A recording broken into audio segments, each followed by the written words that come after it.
بسم الله الرحمن الرحيم الحمد لله رب العالمين وأفضل الصلاة وأتم التسليم على سيدنا محمد الصادق الأمين وعلى آله وصحبه ومن استنى بسنته إلى يوم الدين. رب اشرح لي صدري ويسر لي أمري واحلل عقدة من لساني يفقه قولي. أما بعد. السلام عليكم ورحمة الله تعالى وبركاته. Alhamdulillah, we are gathered again virtually to study the work Mataratul Qulub, the purification of hearts of Imam Muhammad Mawlud al-Yaqubi rahmatullahi alayh.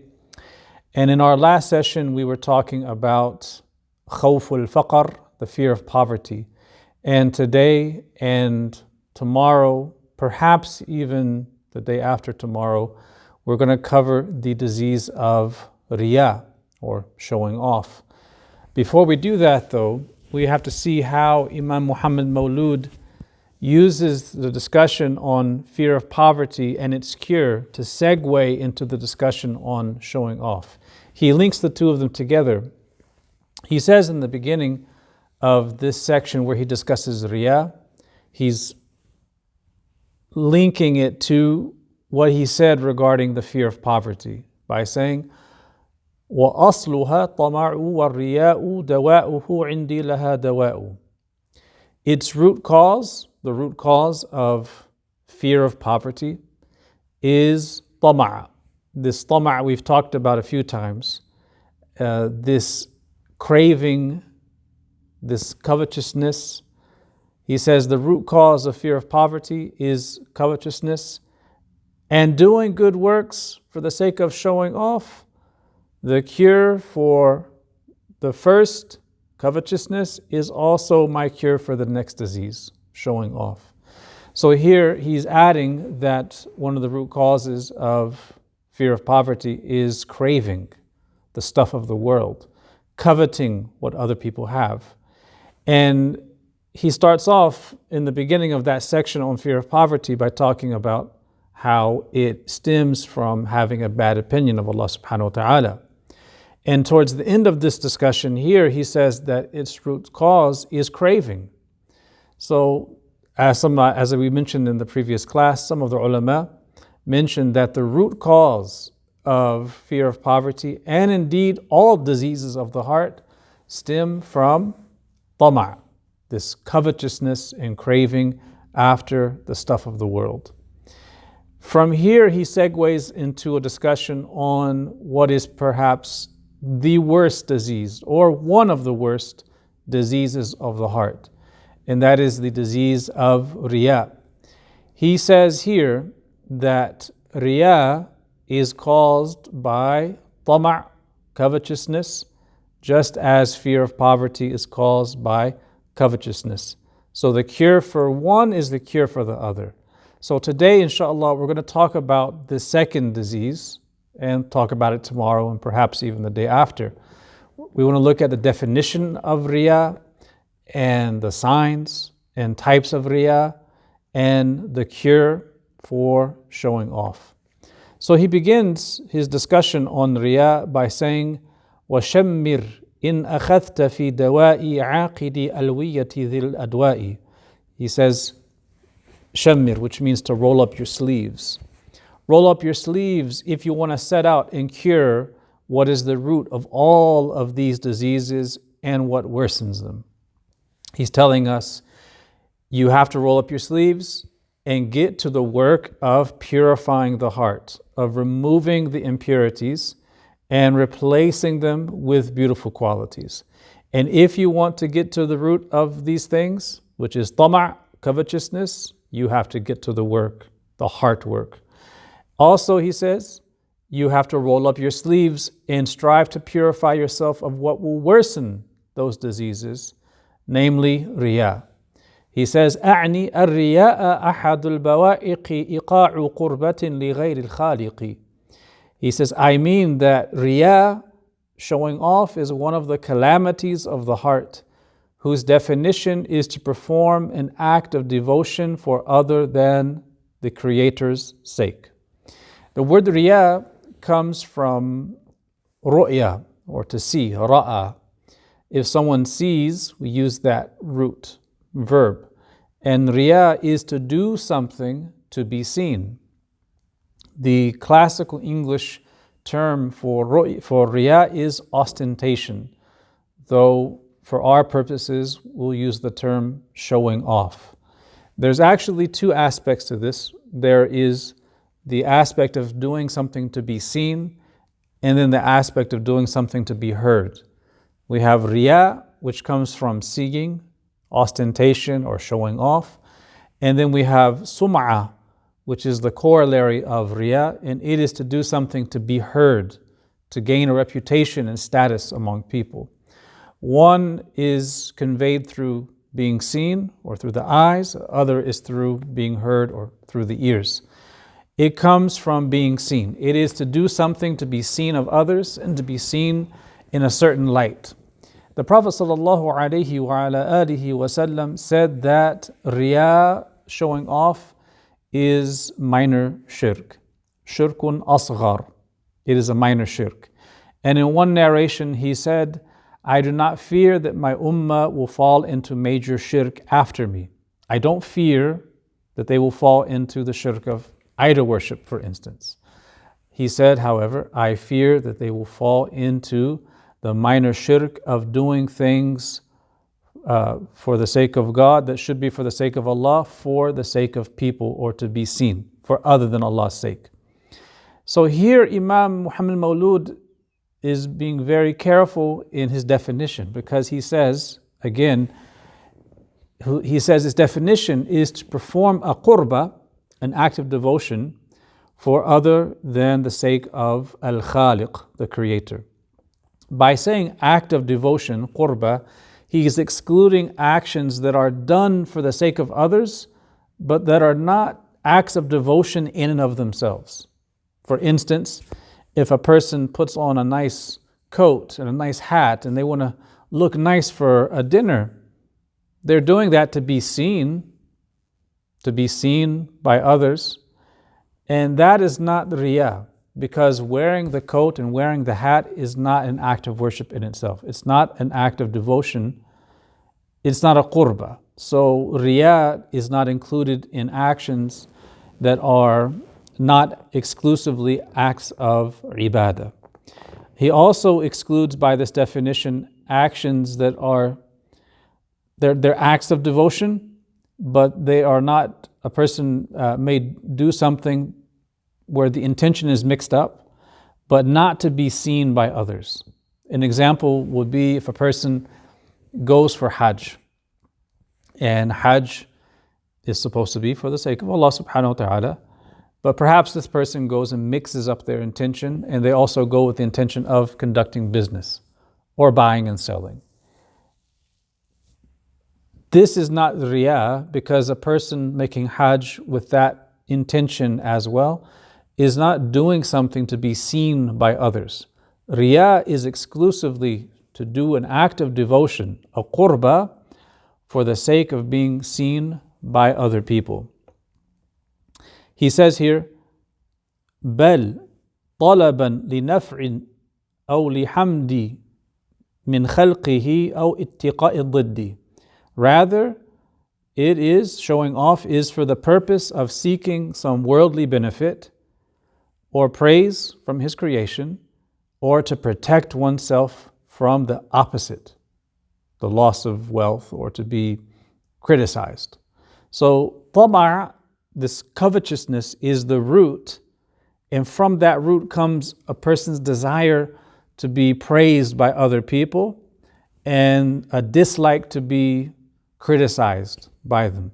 If a person didn't have that tama', they wouldn't really crave after the praise of people, nor would they care too much for their criticisms. It's because of that root tama' that they're desiring the praise of other people, and they are trying to avoid their criticism.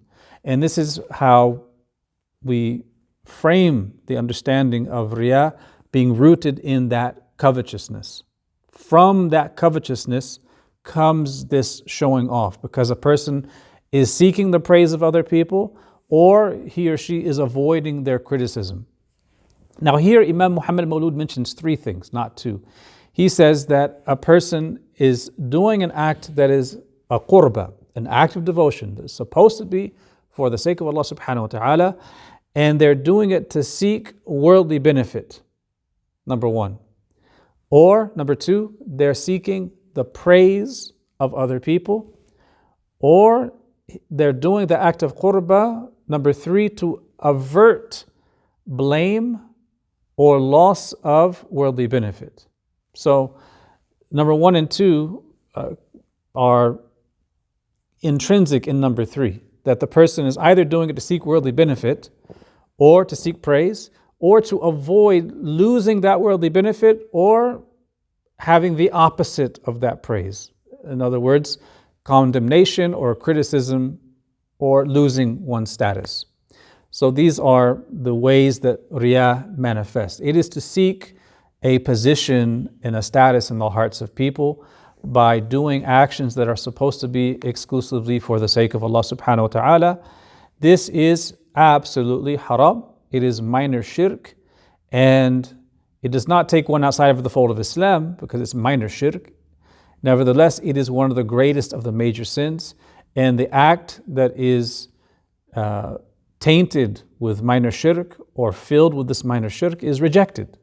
The Prophet ﷺ relates in the Hadith Qudsi that Allah Jalla wa Azza said that I am free of those who associate partners with me or associate others in worship with me.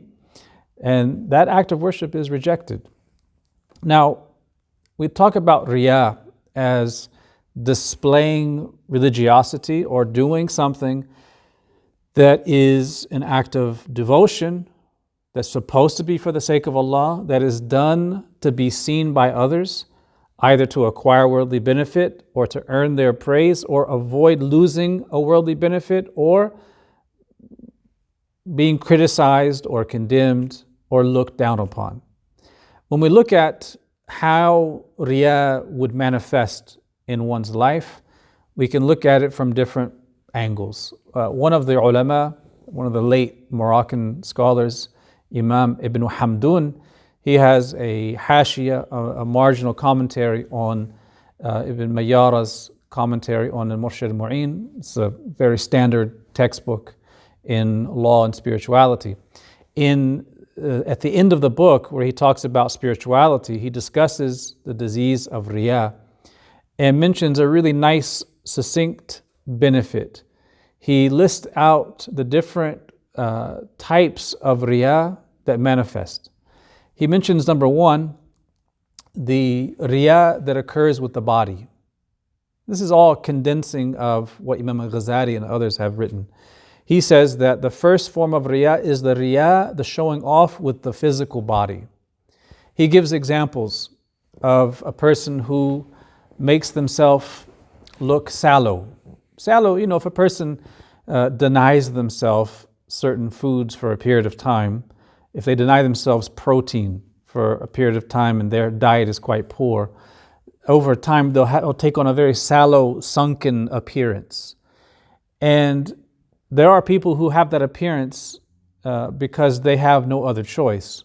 They have limited selection of food, they're suffering poverty, and they eat what they can access. But this person who willingly gives up certain foods to get that appearance is using his body to have a sallow appearance so that when he goes out in public, people will think, oh, subhanallah, he's such a pious person. Look at the way he is because he's always fasting. He looks like a person who's always fasting and who's tired because he's spending the nights awake in devotion to Allah subhanahu wa ta'ala. He must be such a pious person. This is also done by people who artificially develop the zabiba. Some people, they have the zabiba is the prostration mark. If a person is prostrating a lot, if they're, depending on how they're prostrating, on what surface and how long, a lot of people can develop the rough skin patch on the forehead where they make sajda. In Arabic, we call this a zabiba, which literally means a little raisin. And there are some people who wish to be seen as pious, as people who are always engaged in extra prayers, and they will artificially develop this by rubbing their heads into the ground. This is a historical fact. There are people who've done this. You'll see some of the pious people, they'll place a sajjada or a shawl on the ground, and they're prostrating on that when they're praying.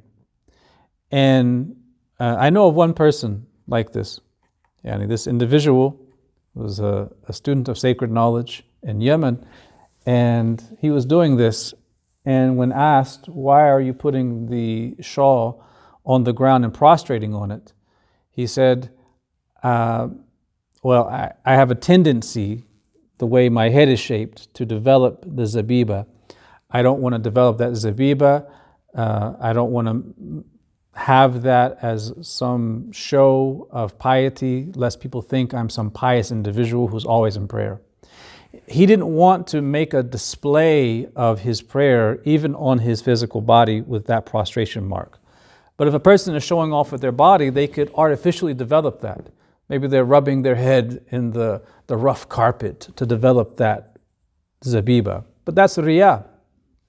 He also mentions Riya in body language, which is not, it's the body still, but it's more the body language. And this is like a person who, when they're in public or they're in the masjid, they're hanging their heads down, or they're hanging their heads down when they're walking.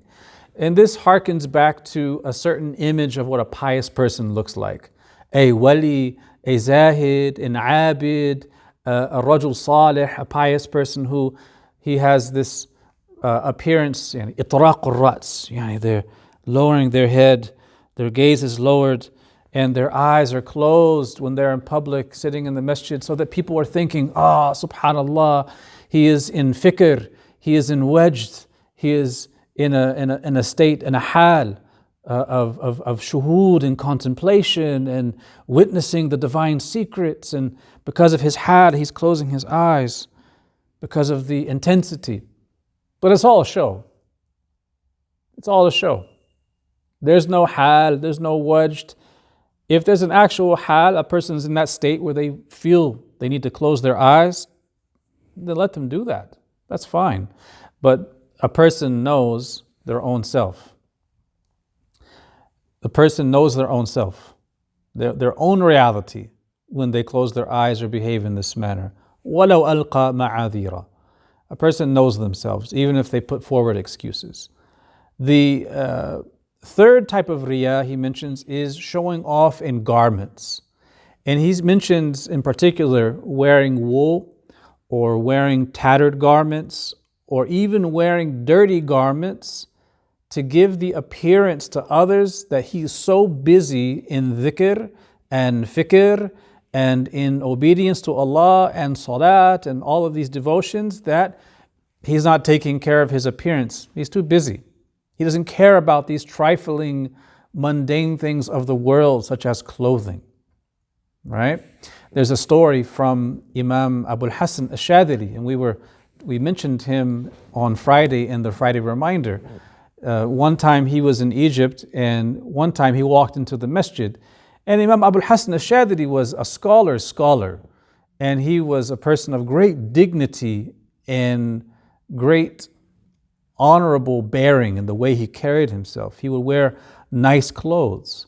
He wore nice garments, a nice jubba, a nice turban. He dressed very nicely. He was a very handsome man. And one time he walks into the masjid and he sees another individual inside who's wearing tattered garments. Muraqqa, it's patched here and there, it's torn, it's dirty, it's tattered. And this man wearing the tattered garments looks at Shaykh Abul Hasan Ash-Shadhili and says, إن الله تعالى لا يعبد في مثل هذا اللباس, or to the effect of that. He said, Allah Ta'ala is not worshipped in clothes such as these, pointing at the clothes of Shaykh Abul Hasan Ash-Shadhili. And Shaykh Abul Hasan Ash-Shadhili, this great wali, this great scholar, he looks at this man and says, rather, Allah is not worshipped in clothes the likes of those, because my clothes show that I'm independent, and your clothes are saying to people, look at me, give to me, I deserve. This is how it is. So in pre-modern Muslim culture, and even still in many parts of the Muslim majority world, you had the figure, the faqir, who would wear tattered garments. And if that's the reality for people, that's their reality. If they are poor and they have tattered garments and they really don't care, well, that's their business. However, it's not a virtue in and of itself. And if a person is seeking the praise of others or to acquire worldly goods through displaying piety and showing off, one of the ways is through clothing. This can also take the form of dressing in a certain way that appears pious. This idea of dressing like costume play, cosplay.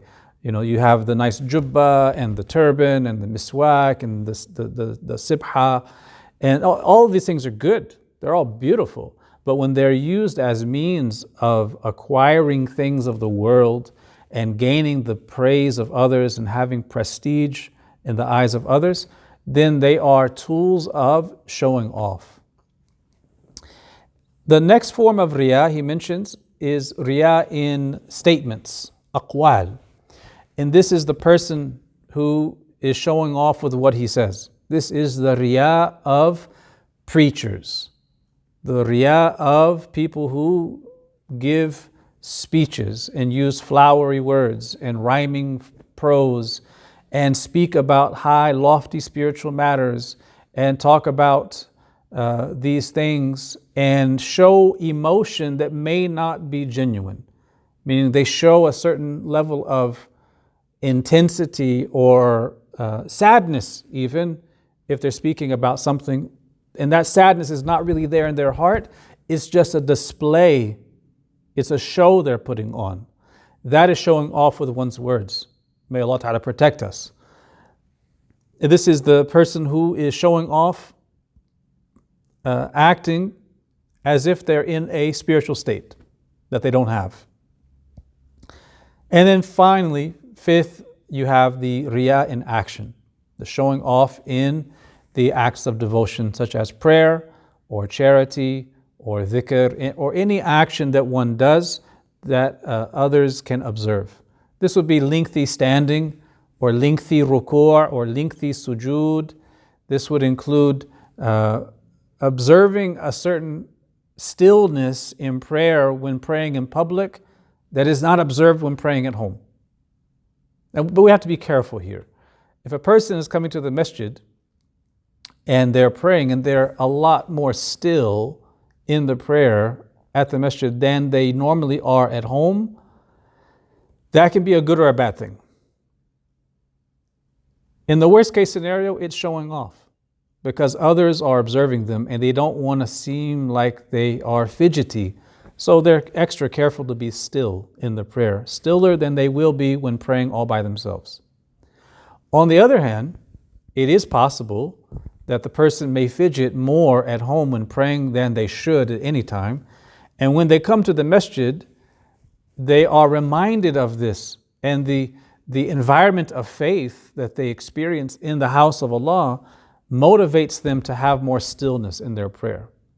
So just because there's a discrepancy between the public and private doesn't necessarily mean it's showing off, but it's a big sign that it's a possibility. So a person has to examine themselves and their motivations. Are they only doing that because they don't want to be seen as someone who's fidgety? Or are they reminded and energized by the environment of faith and they commit to that, right? One of the ways you can tell is if a person is coming to the masjid, so say they're praying at home, and when they're at home, their prayer's a lot quicker, they're more fidgety, and when they come to the masjid during Jum'ah, when there's a lot of people, their prayer is slower, it's more properly observed, and with more stillness. If that stillness and attention to detail is observed in the masjid when there's a crowd, and if they're there alone in the masjid, when no one's around to see them, this is an indication that their extra stillness is because they're reminded by the environment of faith, of being in the sacred space, the house of Allah, to observe that stillness. So one can really examine themselves if they find themselves with that stillness in the masjid, even when no one's there. This is an indication that it's the environment that's motivating them and reminding them of that presence of heart they should have in their prayer. Lastly, Imam Ibn Hamdun mentions a sixth form of showing off, which he says is gathering a crowd of students around oneself. We have to remember he's a scholar and he's speaking in scholarly circles and writing this marginal commentary for students of knowledge. So he's addressing certain issues common among students of sacred knowledge. So he mentions gathering a crowd of students around oneself, mixing with lots of different shuyukh so that one is thought of as a sheikh. It's kind of seeking prestige by putting oneself in the gatherings of knowledge to be seen by others as mingling in those circles so that they get the respect that other scholars get. This would be a kind of riya as well. The ulama mentioned that showing off for the purpose of seeking status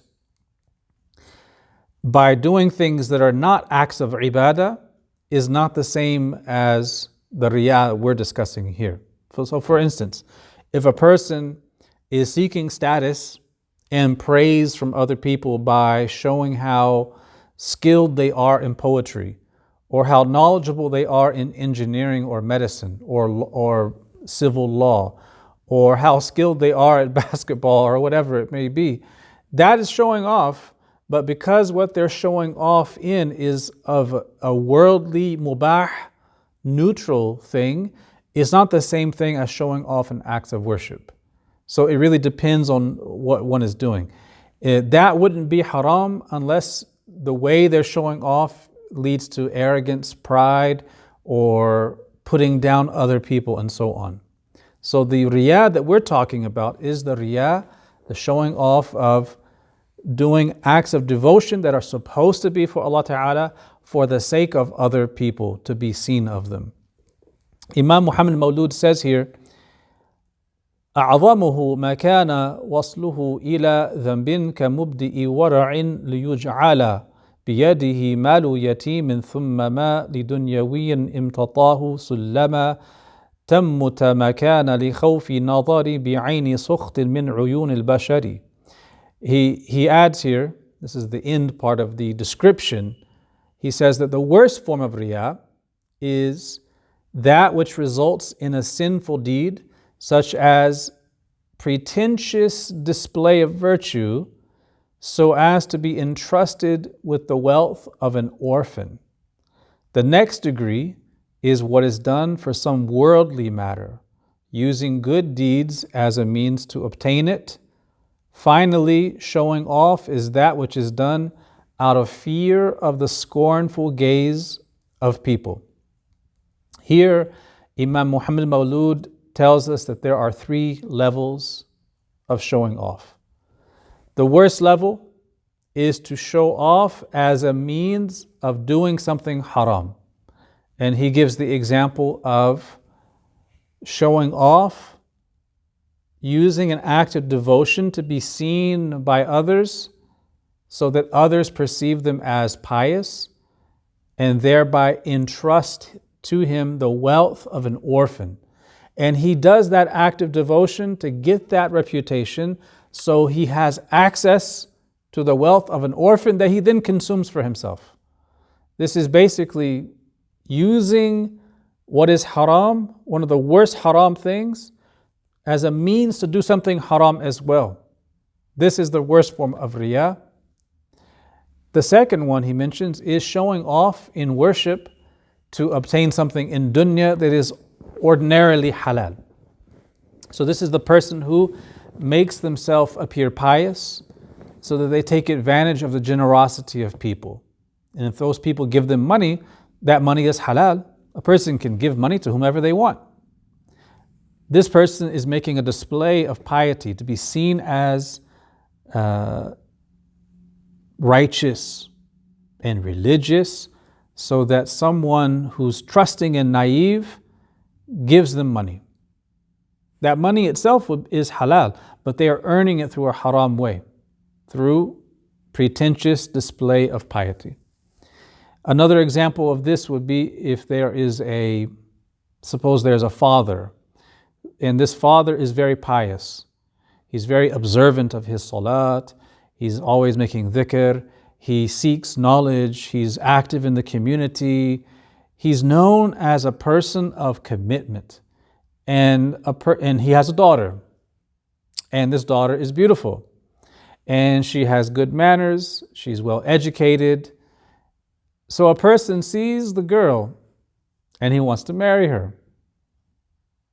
How does he approach the father? He approaches the father. He wants to gain status in the eyes of the father so that the father will accept his marriage proposal. And so he comes around and makes a display of religiosity, praying, being in the public eye, doing good actions, so that the father thinks of him as a pious person. And were it not for him seeking that man's daughter, he wouldn't do those things. He's only doing those things to get a good reputation in the eyes of the father so he can marry his daughter. He's using acts of devotion for the sake of Allah Ta'ala as a means of marrying that man's daughter. This is the second level of Riya, using pious actions, acts of devotion for worldly ends. And the last form of Riya he mentions is showing off out of fear of criticism or scorn. This is like the person who doesn't ordinarily pray their sunnahs at home. And when they're at the masjid, they're careful to pray them because they don't want other people to think that they're negligent of their sunnahs or to criticize or scorn them. But if no one was there, they would go about with their norm and they wouldn't pray those sunnahs. This is an example. The person is only doing them because they don't want to be criticized or looked down upon as less committed than they want others to think of them as. This is a form of hypocrisy because it is seeking to avoid the criticism of people by doing something displeasing to Allah Ta'ala, namely doing something that's supposed to be for His sake, for the sake of others, to avoid their blame. And that desire to avoid the blame of people is coming from tama', that covetousness. The worst form of riya ultimately is the riya of iman, where a person conceals kufr and shows off pretending that they have iman. That's nifaq, that's hypocrisy. The second is riya in acts of worship, where a person is showing off, only praying because others see them. And if no one was around, they wouldn't pray. If no one was around, they wouldn't be offering their prayers. But now that people are around, they'll get up, they'll make wudu, and they'll pray. And then lastly is the person who is showing off because they want to avoid the scorn of people. They want to have something they can acquire from people, or they want to avoid the scorn and blame of people. So this is riya in a nutshell, and how it can manifest in different ways. And the real important takeaway from this introduction and definition is that as Muslims, as we hear these different ways riya can manifest, we should never feel secure against this disease. A person may hear this list of how riya can manifest with the body language, with speech, with clothing, and so on. And as they're hearing it, they're not seeing themselves. They don't reflect and think, that sounds like me. Even if that's not the case, one should never feel safe from riya. Because we have a hadith of the Prophet ﷺ, a very frightening hadith, to be frank, in which the Prophet ﷺ mentions the first three people who will be cast into the hellfire. And this is a very lengthy hadith. It mentions three types of people: the person who was a warrior for the sake of Allah and who was slain in the path of Allah, the person who had memorized the Quran, and the person who had great wealth and spent it in charity. For each of these three, the hadith mentions that each of them will be reminded about all the favors Allah gave them. And then Allah Ta'ala will ask them, what did you do? And each of them will mention what distinguished them. The warrior will say, Ya Allah, I had fought for your sake and was slain for your sake. The person who gave charity will say, Ya Allah, you gave me wealth and I spent that wealth for your sake in charity. And the Qari, the reciter of the Quran, will say, Ya Allah, I memorized the Quran and I recited it for your sake. And to each of these three, Allah Jalla wa Ala will say to them, you have lied. You have lied. Rather, you only did it so that it be said, you are a brave man. And so it was said. And for the charitable person, you only gave so that it be said, you're generous. And so it was said. And then for the Qari, you only recited so that it be said, you're a beautiful reciter. And so it was said. And then they'll be cast in the hellfire. May Allah protect us, because what we see in this hadith is these are three individuals who will be raised up on the Day of Judgment. And when asked by Allah Jalla wa Ala, standing before the Divine, they will still lie to themselves and they will believe that what they did was actually for the sake of Allah, when in fact it was polluted by showing off and desiring status in the eyes of others. They deluded themselves to think that it was for the sake of Allah when it wasn't. And we see that delusion as they're standing before the Divine and they still say, it was for your sake.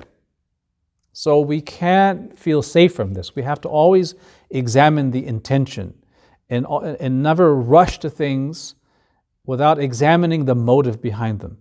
Inshallah, tomorrow we're going to look at the ways of treating this illness, and we'll touch upon that more bi'idhnillahi ta'ala. Wallahu rasuluhu a'lam, wa sallallahu wa sallam ala sayyidina Muhammad wa ala alihi wa sahbihi wa sallam, walhamdulillahi rabbil alameen, wassalamu alaikum wa rahmatullahi ta'ala wa barakatuh.